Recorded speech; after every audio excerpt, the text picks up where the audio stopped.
Fala galera, seja bem-vindo ao canal Gui Teles na área. Vamos lá para mais um dia de análise do mercado cripto. Hoje, sexta-feira, dia 11 de novembro. Vamos ver como que essa novela aí continua. Eu vim falando para vocês que, cara, essa história ainda não acabou da FTX, tá?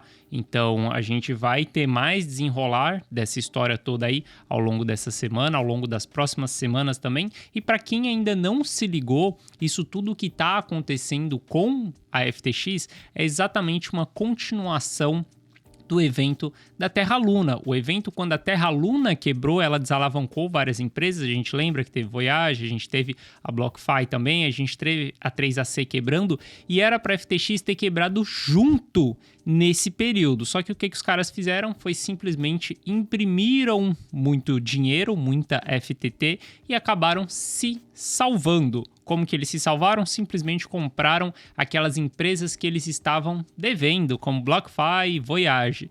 Então, esses caras acabaram colocando FTT para dentro do mercado para eles acabarem se salvando. Então, a gente pode ter uma continuidade aí sim de insolvências. A gente viu que ontem também a BlockFi voltou a bloquear os ativos, né, dos usuários que estavam lá dentro pela segunda vez. A gente teve isso acontecendo no primeiro evento de desalavancagem e pode ser que essa história ainda ela vá se perdurar por mais algum tempo, porque ainda pode aparecer alguns corpos mortos por aí.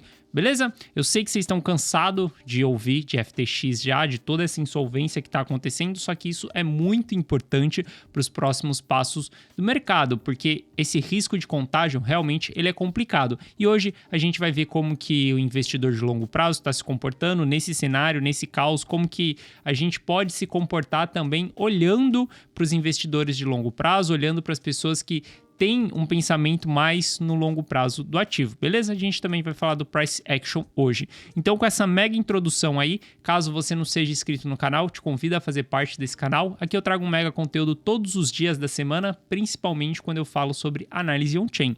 E caso esse conteúdo faça sentido para você, agregue alguma coisa na sua vida, deixa seu like para dar aquela força pro canal. Somos super novos e estamos crescendo aí, beleza? Primeiro de tudo, galera, a gente tá com o mercado no Price Action. Se a gente puxar aqui, ó, vou puxar um gráfico super curto, que eu não gosto, que é gráfico de 4 horas, gráfico intradiário. Se a gente olhar a movimentação que aconteceu, a gente teve a perda do fundo ali, né, que foi os 17 mil dólares ali, a gente perdeu o fundo, a gente veio, deu uma agulhada para baixo, entrou força compradora, o mercado retomou e ele está simplesmente revertendo aqui. Isso daqui significa que vai vir mais baixa pela frente? Não, calma, não se desespere, porque isso daqui, esse retorno do mercado depois que ele volta num fundo perdido, é normal, porque a gente tem muitos players que entraram em posições aqui embaixo, tradearam um ativo, e aí tem aquela velha história de que você vende. Esse daqui é o ponto dos arrependidos, né? Aonde as pessoas, elas veem que perdeu o fundo e na confirmação da perda do fundo, aí você tem as pessoas saindo e até mesmo os traders que entraram aqui um pouco abaixo, eles também começam a sair realizar lucro. Lembrando, o mercado subiu muito ontem, então a gente tem algumas realizações de lucro. Isso daqui é uma região conturbada do ativo. É uma região onde a gente vai ter pressão compradora, a gente vai ter pressão vendedora também. Então isso daqui é uma região onde a gente pode ter o preço aí hoje sendo um preço menos direcional, ele pode ir para baixo, ele pode ir para cima, mas a gente também tende que o preço ele pode ser um preço mais lateral no dia de hoje. Ele pode ficar meio que preso dentro dessa região aqui. Não dá para saber, não dá para ter certeza. A gente tem que aguardar as movimentações. O que eu gosto de ver de toda essa movimentação, de tudo que aconteceu, é que realmente a gente está passando por um evento de capitulação. Evento de capitulação é onde houve um panic sell, um volume de venda muito alto. Quando a gente olha para os dados on-chain, a gente tem isso daí também, vou mostrar para vocês. Mas veja que a gente teve volumes de venda esses 2 dias consecutivos aqui, cara, muito mais alto do que o volume de venda que a gente teve aqui no primeiro evento de desalavancagem. Ou seja, isso daqui são movimentos de capitulação que acontecem no mercado. E nesses movimentos de capitulação, tende a dar uma enxugada na pressão vendedora. Significa que a pressão vendedora acaba? Não significa que ela acaba, porque se você olhar exatamente para esse volume aqui, ó, você vai ver que esse grande volume de venda foi exatamente nesse candle aqui. A gente teve o mercado tentando reverter, em seguida não continuou, deu continuidade na queda, e aí depois ele começa a reverter. A gente entrou com pressão compradora? Entrou. RSI estava sobreestressado, panic sell. Muitos investidores de longo prazo, pessoas que pensam no ciclo do mercado, como eu mesmo, eu penso mais no ciclo do mercado, região de fundo, vou aportar, região de topo, eu vou sair. Eu fui um dos caras que comprei ontem, comprei durante a queda, então tem muitos investidores que têm um olhar para compra em meio aos caos. Por isso que a gente tem o preço voltando um pouco. Ainda não dá para confirmar que foi fundo os 15 mil dólares, não dá para falar que a gente vai simplesmente seguir subindo, não dá para ter essa certeza toda que o mercado vai recuperar em V ou que o mercado vai fazer um fundo duplo. Não dá, galera. A poeira ainda está muito alta do evento. O mercado ainda está muito machucado com o evento. Vai ter corpos boianos ao longo dessa semana. A gente viu ontem a BlockFi, a gente vai ter outras empresas também mostrando insolvência. Lembra que quando a Luna quebrou, a gente teve uma sequência ali de as próximas semanas com várias notícias de players quebrando, a gente teve desespero com o stake do Ether na Lido também, cara, a gente teve vários medos de contágio no mercado. Então demora para essa poeira baixar, para a poeira cessar, para a gente poder ter uma certeza de algo. O que eu recomendo, cara? Se você não tem estômago, se você não é um cara que está pensando no longo prazo, se você não é um cara que sabe que está em região de capitulação e você quer comprar quando tá o caos e você quer vender quando tá tudo muito bem, se você não é essa pessoa, cara, é melhor você ficar fora do mercado até essa poeira baixar. Simplesmente isso. Simplesmente se você não tem estômago para aguentar a volatilidade, se você é um cara que aperta o botão todos os dias, toda semana, tá tradando o tempo inteiro, cara, o melhor que você pode fazer aqui agora é simplesmente tirar uma semana aí de férias para poder descansar e esperar essa notícia passar. Cara, deixa o preço ir. Se ele for para cima, tudo bem. Se ele for para baixo, tudo bem. Na hora que a poeira baixar, você reentra no mercado e aí você começa a ter mais sinais com menos ruído. Tudo que vai acontecer agora vai ser ruído no mercado. A gente já teve o evento de desalavancagem, aconteceu ali o evento e daqui para frente é só ruído se não respingar em players muito grandes. Ontem eu trouxe um vídeo para vocês, eu estou extremamente preocupado com a Binance, dela tá envolvida bastante com a FTX. Eu estou fazendo um estudo de transações entre a Binance e entre a FTX, cara, já não aguento mais olhar a tabela, olhar números também, porque teve muita transação, mostrei para vocês ontem que teve muita transação entre a FTX, a Binance e a Alameda Research também. Então eu quero tentar entender um pouco disso. A gente sabe que a Binance foi um investidor da FTX, não estou acusando ninguém aqui, mas a gente vê que a FTX tinha uma dívida de 2 bilhões, né, de dólares, que era a parte da FTX, e pelos dados que eu estou levantando, eu não consigo chegar nesses 2 bilhões, eu tenho números muito mais altos do que isso e por isso eu fico com uma pulga atrás da orelha. Novamente, não estou acusando ninguém, é simplesmente algo que levantou aqui e quando eu tiver uma tese mais concluída disso daí, eu solto isso daqui para vocês, beleza? Então, cuidado aí nesse período, você não se machucar bastante, normal, o mercado retrair um pouquinho hoje, a gente está fazendo a confirmação do fundo perdido aí, se a gente olhar, o Ether, cara, teve grandes volumes também de negociação, gostei de ver, na verdade, como o Ether está se comportando durante esse período, olha só, os volumes foram muito maiores do que os volumes que a gente teve aqui no evento de desalavancagem. E veja só que o Ether, ele caiu bastante, mas se a gente olhar, ele está nos patamares que ele já esteve aí nas últimas semanas, né? Nas semanas anteriores, que é ali nos 1.300. A gente deu uma agulhada aqui, ó, nos 1.080 dólares e não conseguimos ir buscar o preço mais baixo ali dos 890, mesmo com todo esse turbilhão. O BTC está perdendo fundo e a gente não vê o Ether fazendo isso. Cara, algo super positivo que aconteceu ontem, né? Em meio ao caos, o mercado acaba nem olhando tanto para isso. Talvez tenha olhado, né? Ontem o mercado subiu um pouco. mas a gente teve a inflação dos Estados Unidos dando uma retraída um pouquinho e a gente teve um fechamento, cara, muito bonito no mercado americano. A S&P, cara, fechou com uma puta de uma alta, teve uma euforia ontem no mercado americano, formou uma puta de uma alta, a gente tá formando aqui, ó, tá constituindo um pivô de alta aqui, exatamente no semanal do S&P. Isso daqui é muito bom, a gente ter esse padrão aqui. A S&P tem algumas resistências para enfrentar aí, mas como eu ainda não descartei o pivoteamento do Fed, né? Na verdade, a diminuição da velocidade do aumento da taxa de juros, eu acredito que o mercado americano possa subir aí bastante nessas próximas semanas. A gente vai ter a próxima reunião do Fed, caso o Fed fale 0,05 de aumento da próxima reunião, isso daí vai animar um pouco os mercados, o mercado americano vai subir bastante. Quando a gente olha para o DXY, cara, DXY simplesmente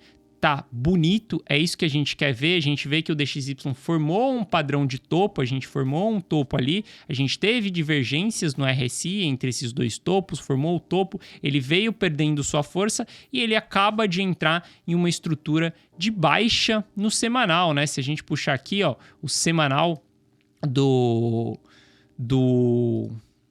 DXY, a gente vai ver que o DXY acabou de perder o fundo anterior que ele tinha deixado para trás aqui, né? A gente perdeu o fundo anterior e aí se a gente olha no diário, a gente vê que ele está entrando em tendência de baixa. No diário ele já está em tendência de baixa, que é o quê?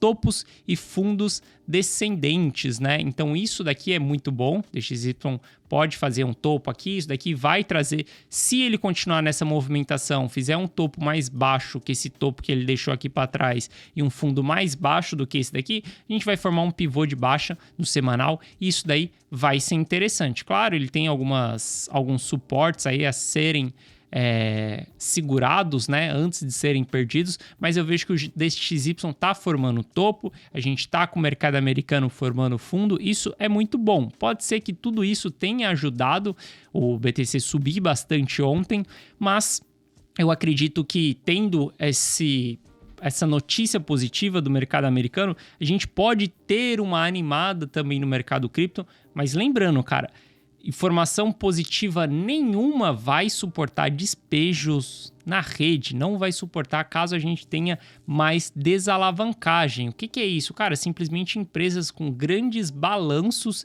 em grandes criptos, por exemplo, em BTC, em Ether, e essas empresas acabam vendendo aquilo quando elas se desalavancam para poder pagar os seus clientes, para poder colocar liquidez para dentro, beleza? Então a gente tem que aguardar aí toda a movimentação. Outro ativo que eu gostei bastante também de ver durante essa queda é Matic, tá? Matic, cara, simplesmente se a gente olhar, ela voltou pro rompimento dela do $1 ali, ela entregou bastante queda aí durante esses dias, só que ela voltou ontem, já está acima do $1 aqui novamente. Eu vejo que Matic tá super forte nesse ciclo. Tem um dos ativos, cara, que eu tinha bastante na carteira, que era Solana, perdi um pouco a confiança, algumas coisas da minha tese foram quebradas, como, por exemplo, quem que era a quantidade de dinheiro, né, na verdade, que a Solana tinha por trás dela, que estava muito envolvida com a Alameda Research, e aí a gente vê que a Alameda, cara, quebrando simplesmente, e teve muita fuga de capital do ecossistema da Solana. Isso daí me fez broxar com o protocolo, porque, cara, você tem uma tese pautado em algumas informações. Quando aquela informação que te fez construir uma tese, ela é quebrada, a blockchain, cara, para mim continua perfeitamente, continua uma blockchain que eu acho que ela tem bastante futuro, só que sem investidores por trás é complicado. Caso a gente tenha um resgate do ecossistema da Solana, que seja algum novo player querendo investir na Solana, que obviamente a Alameda Research não vai mais ser o principal investidor da Solana, mas caso a gente tenha um resgate da Solana, possa ser que o protocolo consiga sobreviver perante a isso. E quando eu falo protocolo, galera, não estou falando de preço do ativo, tá? O preço do ativo cai, o preço do ativo sobe, isso daí é especulação, tem gente que compra tudo. Cara, tem gente comprando até hoje a Terra Luna, cara. Tem gente comprando Luna até hoje, tem especulador para tudo, tem gente que gosta dessas paradas mesmo. Então, pro preço ir para cima ou para baixo, cara, não é disso que eu tô falando. Eu tô simplesmente falando de uma análise do protocolo, de uma tese do protocolo. Por que eu invisto? Sempre que eu vou investir, eu tenho uma tese em cima disso. E aí, minha tese é um pouco quebrada, isso daí eu fico broxado, vou ficar fora do protocolo, vou deixar essa poeira baixar, e aí, lá na frente eu vejo o que eu faço. Só que me chama a atenção que Matic pode ganhar o mercado que Solana vai perder aí nos próximos dias. Porque, querendo ou não, Solana era uma blockchain barata, NFT também, a gente tinha DeFi também, e a gente pode ver que a Polygon pode acabar pegando esse mercado, principalmente quando a gente fala em NFT, beleza? Então pode ser que Polygon acaba saindo melhor do que pior de toda essa crise, tanto Polygon quanto Chainlink, né? A gente agora tem a nova ideia de Proof of Reserve, prova de reserva, né? Que agora as exchanges querem implementar, e isso tudo pode ajudar a Chainlink, porque ela é um oráculo e pode ser que a Chainlink faça todo esse trampo, beleza? Mas, como a gente já falou aí um pouco de preço aí, vamos dar uma olhadinha nos dados on-chain.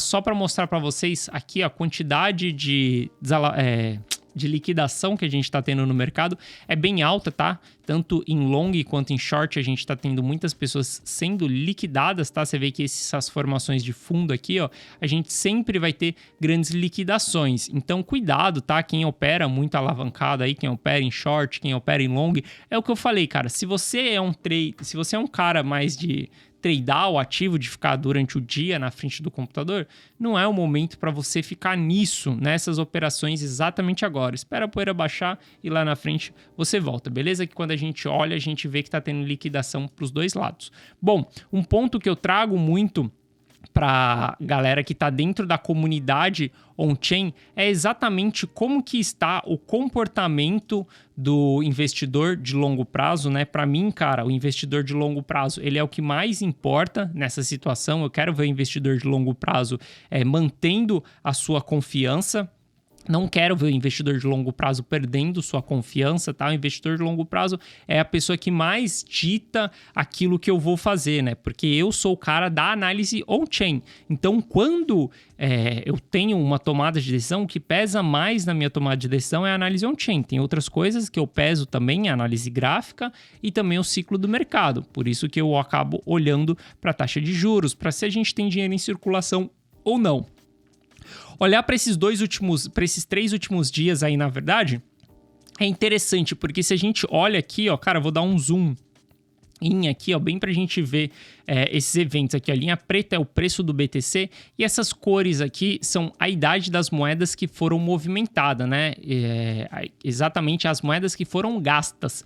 Então, se a gente nem se atente muito à cor aqui, mas se atente a esse quadradinho branco aqui, ó. Se a gente olhar ali, ó, ali no dia 7, quando a gente tava com o BTC em 22 mil dólares, dali pra frente que a gente começou a ter a queda, e aí no dia 8 a gente fechou em 18.500, veja que a gente teve grandes movimentações aqui, ó, de moedas mais jovens, né? A gente não teve moedas tão velhas. Eu trouxe isso daqui ontem para vocês já, só que ontem não, antes de ontem, e só que eu vou repetir isso daqui ao longo dessa semana, porque a gente vê somente moedas jovens entrando em circulação, moedas de, cara, menos de 24 horas ali, menos de uma semana, menos de um mês. Se a gente olha acima de 6 meses ali, ó, você vai ver que, cara, não teve quase nada. É normal a gente ter essas vendas pequenas ali, a gente teve 3% de 6 a 12 meses, é normal, a gente sempre tem essas vendas mais antigas ao longo dos dias, todos os dias a gente tem essas vendas mais antigas, mas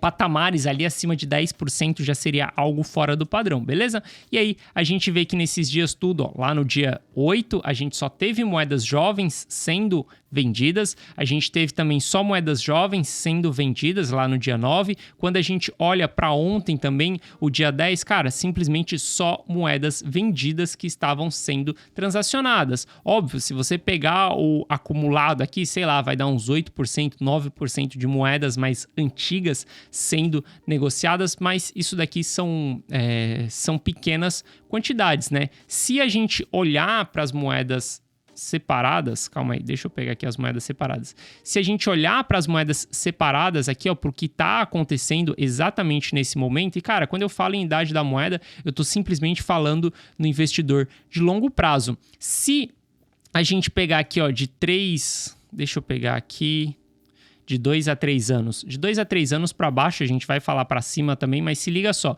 De 2 a 3 anos, a gente vê que vem aumentando o supply com mais de 2 a 3 anos. Ou seja, o investidor que está ali na casa entre 2 a 3 anos, que é o investidor de ciclo, investidor que está lá desde, o cara tá aqui com uns 3 anos, ele tá desde 2019 dentro do mercado. Então, o investidor de longo prazo, de 2 a 3 anos, ele segue aumentando. O investidor de 1 a 2 anos, a gente vê que teve uma pequena distribuição aqui, uma pequena venda ao longo desse período, mas tudo bem.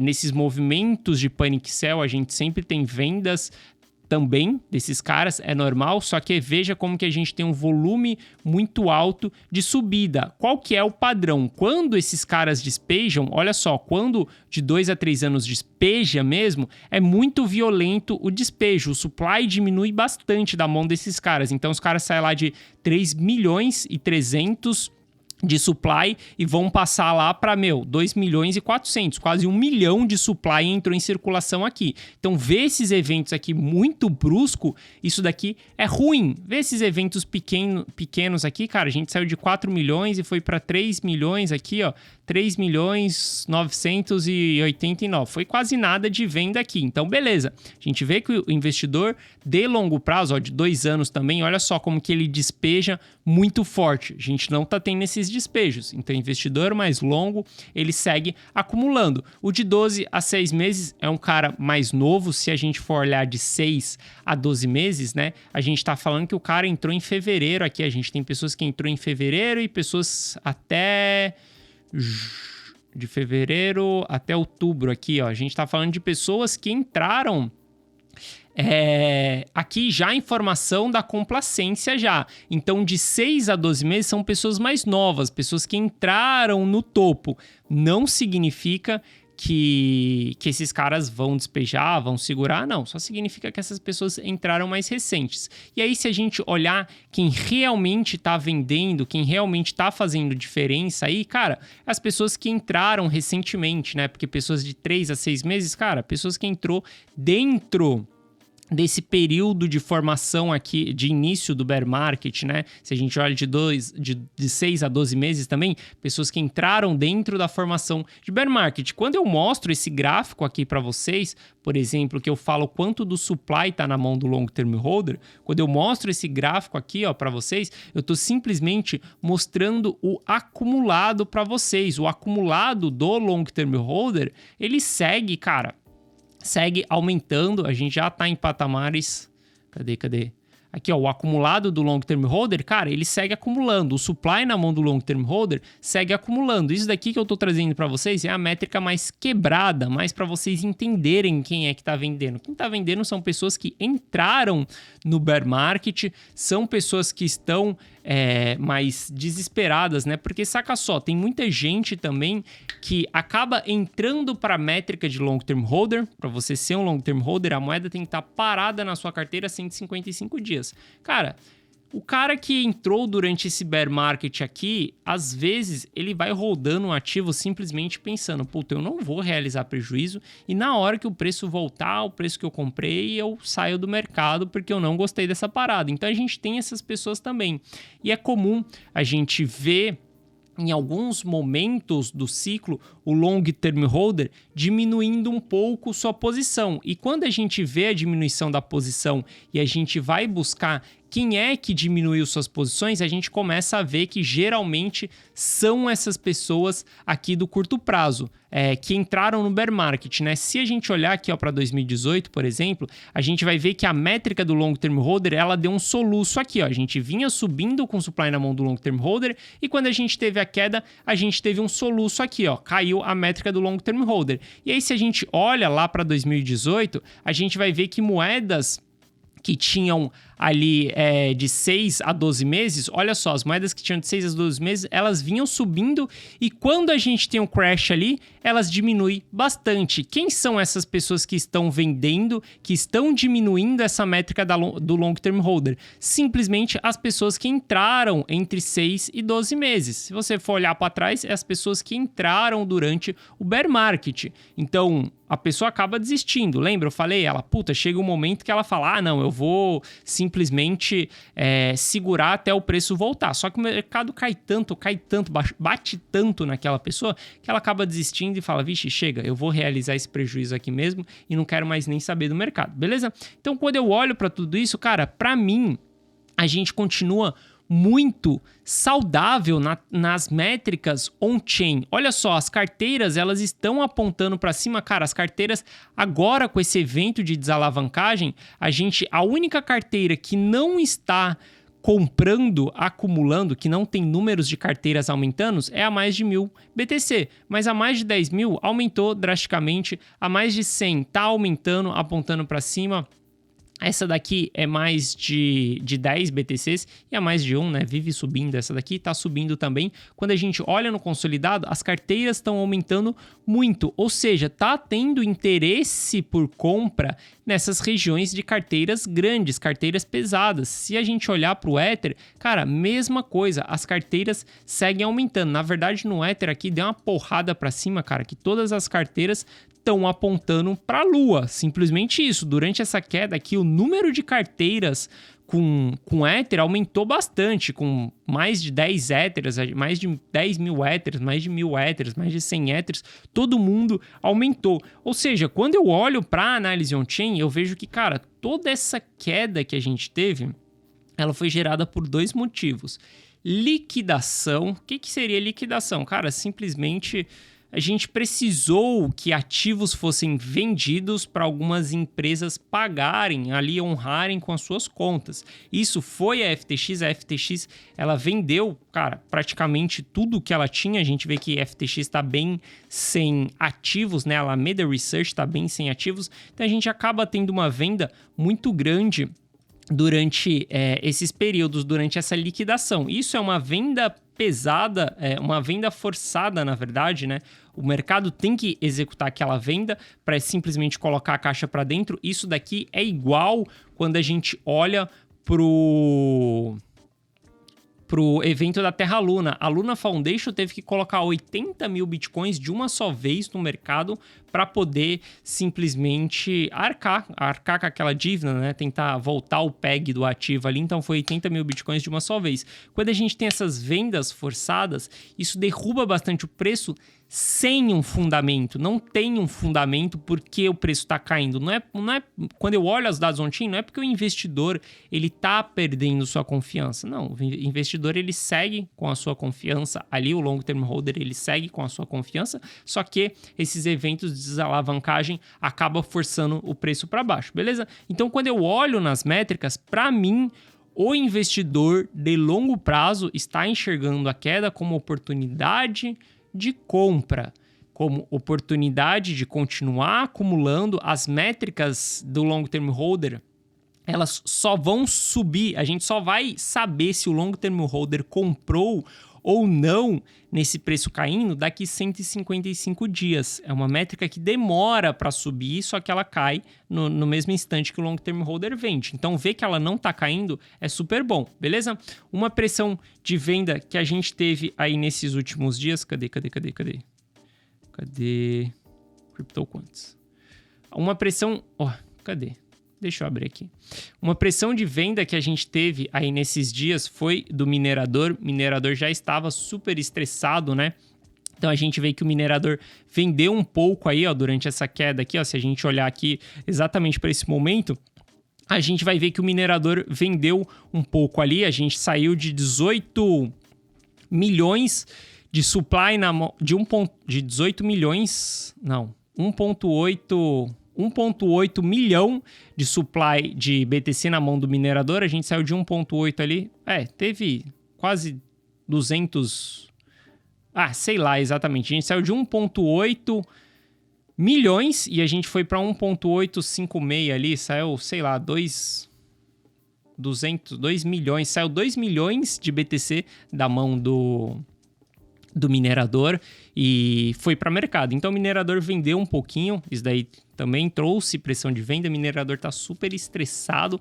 A gente pode ter um contágio sim nos mineradores com essa queda aí, porque quando a gente estava com preço nos $20 mil, era o preço ali, cara, bem baixo já para o minerador. Agora que a gente viu que o hash rate subiu, então a gente teve aumento de dificuldade, agora não sei como o minerador vai se comportar. É o que eu tô falando, galera. Tem que esperar a poeira baixar, a gente ainda vai ter corpos subindo, a gente vai ter muito do mercado movimentando com muito ruído, então tem que aguardar. Mas eu me sinto confiante de continuar aportando nessas regiões, não fiz nenhuma venda, na verdade eu fiz mais aportes ainda, porque eu continuo enxergando que estamos em formação de capitulação e simplesmente, cara, um panic sell geral nessa última movimentação que a gente teve. A única coisa que me preocupa é risco de contágio. A gente ter mais empresas quebrando, empresas grandes, Binance e outras empresas, isso daí me deixa um pouco com o cookie na mão, um sinal de alerta.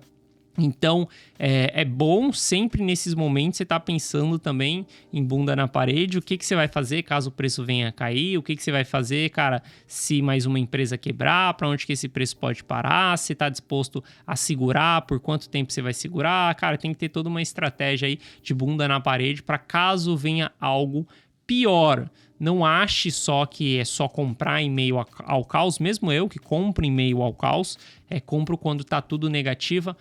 Quando tudo tá negativo, eu compro nesses momentos, eu comprei nesses momentos, só que eu fico com um sinal de alerta aí de que, cara, esse buraco ainda pode ser mais embaixo. Eu não acho que tenha acabado, não. Pode ser que acabou, pode ser que seja só a FTX só e a Alameda Research ali que quebre, simplesmente o mercado consegue comportar tudo isso, o mercado americano tá subindo, entra capital no mercado cripto, aí a gente vai embora e aí tá tudo bem, maravilha, e aí a gente segue o barco. Só que eu fico com um sinal de que, putz, pode não ter parado só aí na FTX, então pode respingar em mais gente ainda, beleza? Então é isso, espero que vocês tenham gostado do vídeo de hoje. Desculpa aí se hoje eu tô um pouco devagar, mas eu tô um pouco cansado aí essa semana, cara, analisando pra caramba, trabalhando até tarde pra caramba, simplesmente vendo vários dados em cima de tudo isso que tá acontecendo aí, pra ver como que o mercado tá se comportando, se alguma tese muda, se, cara, se alguma coisa faz diferença ou não aí numa tomada de decisão, né? Então tem que sempre tacar a bunda na parede. Acaba que eu tô trabalhando bastante aí, pensando muito nisso, tentando criar novas teses e, como eu falei, tô tentando rastrear as transações entre Binance e FTX também, aí, então tô um pouco cansado. Beleza? Semana foi conturbada, desejo um ótimo final de semana a todos e na segunda-feira a gente tá de volta. Forte abraço, tamo junto, valeu!